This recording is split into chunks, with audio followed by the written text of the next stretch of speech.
বলেন যে আসলে আপনাদের এই দেশে শান্তি কিভাবে ফিরবে, কি করলে প্রশাসন কোন কাজটা করলে আপনাদের শান্তি শৃঙ্খলা থাকতে পারবে? প্রশাসন আমাদের শান্তি যদি প্রশাসন আমার দিকে আগ্রহ হয়, যেহেতু যে বা আমাদের ছোটো বাতিজা আরেকটা হলো সেটা পাই তারা বিএনপির, ঠিক আছে। আমি 8 নং ওয়ার্ডের, তারা হয়েছে শহীদ নাম্বার 9 নং ওয়ার্ডের, ওহাব 9 নং, এরপর হলো সালা 9 নং, আশাউল 9 নং ওয়ার্ডের, এরপর হয়েছে আনার 9 নং ওয়ার্ডের।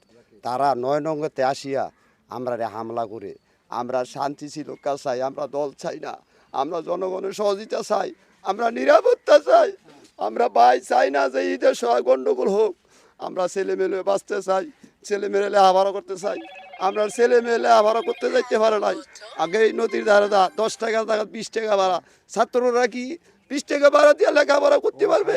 এটাই আমাদের আইনের কাছে আমাদের আবদার, আমাদের জনগণ যাতে শান্তি সুরক্ষায় লেখাপড়া করতে পারে, আমরা ছেলে মেয়ে মানুষ করতে পারে। আমরা 20 বছর ধরে দল হয়েছে না, আমরা 20 বছর ধরে শান্তি ঘুমাইছি, দোকানেতে 10টা 11টা বাজে গিয়া শুইছি, 8টা বাজে হুতার তুলছি। আজকে আমরা 5 লাখ ধরে অগমা শান্তিতে বসবাস করতে পারছি না।